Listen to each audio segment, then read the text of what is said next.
Janeiro Branco alerta para os cuidados com a saúde mental. Com o tema neste ano, o que fazer pela saúde mental agora e sempre, o Janeiro Branco é um movimento brasileiro que há mais de uma década convida a sociedade a refletir, dialogar e agir em prol do bem-estar emocional. Criada em 2014, a campanha se consolidou como um marco no calendário brasileiro e desde 2023 é reconhecida oficialmente como lei federal.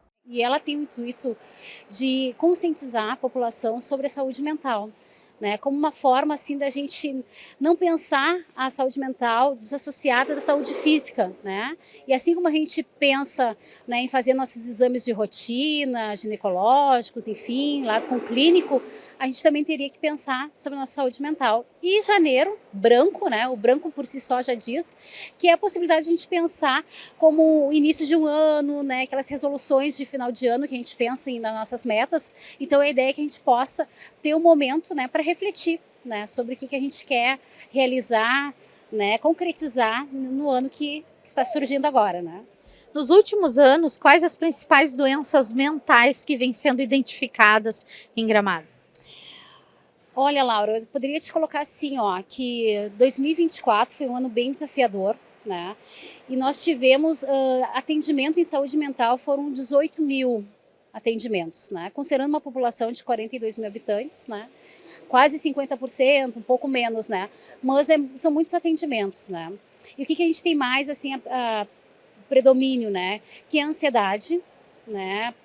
E a depressão, são os carros-chefe, né? Diria assim, da saúde mental. Então, ocorre muito de nos procurarem, né, casos de insônia, tô com uma insônia, tô com uma irritabilidade, né, e depois, claro, passando por um profissional capacitado, ele identifica, sim, que tem, né, um adoecimento já instalado, né.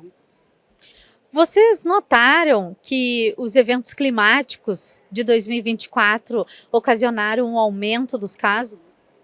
Sem dúvida, né, assim como a gente teve um aumento ali na pandemia, né, após a pandemia, a gente considerou assim que o evento climático de maio, né, deu assim um aumento de atendimento e também assim de a população quer ser escutada, quer falar dos seus anseios, dos seus medos, né? Então a gente percebeu assim nitidamente através dos indicadores que a gente acompanha mensalmente que houve um aumento. O que foi mais relatado pelas pessoas nesse período?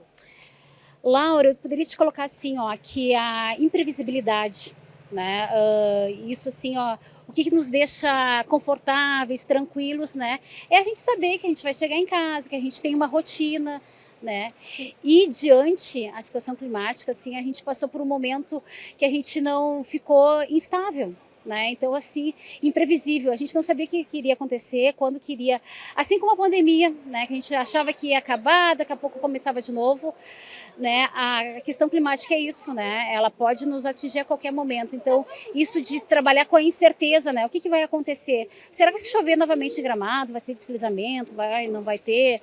Será que os morros estão seguros, né? Então isso assim veio muito, né? Os pacientes traziam como uma angústia mesmo, né?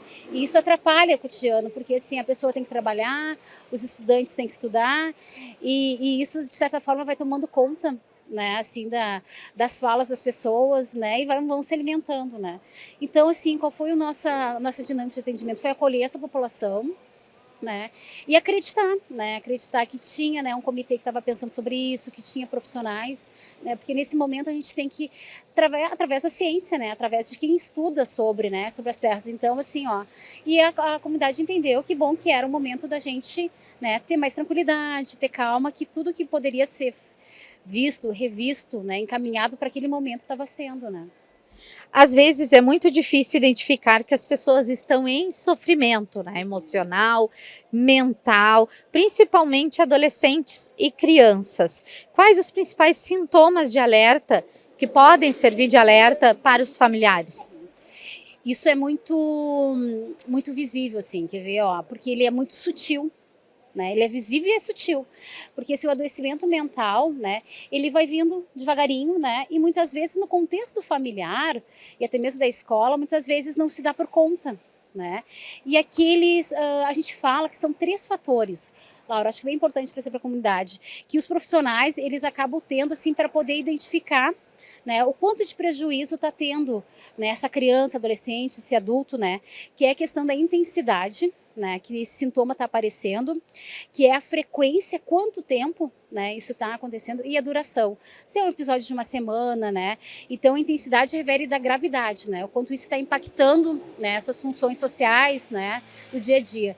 Então a gente acaba utilizando desses 3 fatores para poder identificar. Então, uma criança, né, vamos pensar, que sempre gostou de ir na pracinha, né, brincar, e daqui a pouco não quer mais. Então, a mudança, né, de algo que dava muito prazer e acaba não dando mais prazer, né? Ou aquele adolescente, né, que é típico, né, ficar mais recluso, mas que começa numa intensidade, não quer mais sair para jogar um futebol e quer ficar só dentro de casa, não quer mais ter contato, né? Então, tudo que uma intensidade saia fora, assim, do previsto por uma idade, né, chama atenção.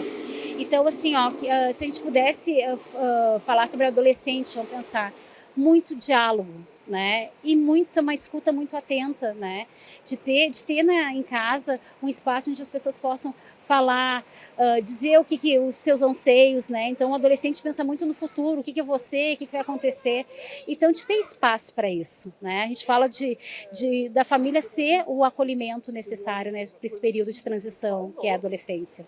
A gente sabe que hoje em dia ainda existe rótulos, existe um medo e anseio das pessoas, da população, em admitirem, até mesmo reconhecerem que estão em sofrimento mental.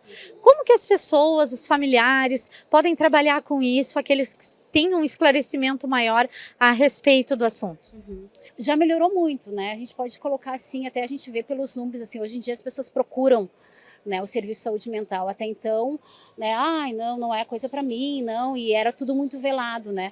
Hoje em dia a gente vê que a população já está mais esclarecida, né. Eu acho que também a questão da pandemia, eu acho que se falou muito sobre isso, né, sobre a questão de qual é a função de um psicólogo, né, o que faz um psiquiatra, né, uma equipe de saúde mental. Então, eu acho que isso tem desmistificado. Mas assim, ó, eu gostaria de mostrar que tem melhorado muito, que os profissionais de saúde estão preparados, né, para fazer o acolhimento dessas pessoas, né, e que não fique sofrimento, porque tem muita gente querendo ajudar. A gente tem profissionais, né, de ótimos, assim, poderia dizer assim, que o pessoal da saúde mental, assim como todas as áreas de saúde, mas assim, a saúde mental que eu estou mais próxima, que eu poderia dizer, é uma equipe muito especializada, são profissionais muito competentes, que escolheram estar, né, muitos escolheram estar em Gramado, né, então assim que a comunidade pode ficar bem tranquila, né, e nos procurar, que a gente vai estar lá de braços abertos, poder fazer uma escuta, né, e de alguma forma poder ajudar a nossa comunidade que a gente ama tanto, né. E Janeiro Branco é isso, né, a gente pensar em objetivos, né, a gente pensar que sim, que a vida muitas vezes nos dá umas dificuldades, né, mas que a gente tem profissionais que a gente pode contar, né, que a gente tem um ano inteiro aí, né, um janeiro que a gente poderia branco, mas que ele pode ser muito colorido, muito cheio de vida, né? E que a gente está aí para poder ajudar. As pessoas ainda, às vezes, não sabem como ter acesso a esse serviço. Elas se direcionam ao posto, aos centros especializados, elas consultam com o clínico, marcam uma consulta com o clínico. Como é que é feito esse processo? A gente tem esse fluxo que eu passei para vocês, então assim, como é que funciona? Todos os atendimentos de saúde mental, né, eles vão se dar porta de entrada através da atenção básica, né, que vai fazer toda uma estratificação de risco, se esse paciente tem que ir para especializada ou não, né, e o CAPS, que é nosso Centro de Atenção Psicossocial, que ele é portas abertas, né, então a pessoa que se sente, né, com alguns sintomas, alguma situação que acha que um profissional possa vir, né, a contribuir, é só lá pedir um acolhimento, né, um horário de acolhimento que vai ser feito. O Gramado Notícias volta amanhã aqui pelo YouTube da Gramado TV, pelo canal 6 da Claro para Gramado e Canela e também pelas plataformas RBT, Adilnet e Unifique. Até amanhã! Gramado Notícias, patrocínio Sicredi, onde o dinheiro rende um mundo melhor. Estação Campos de Canela, celebrando 100 anos da chegada do trem. E Largo da Borges, no coração de Gramado.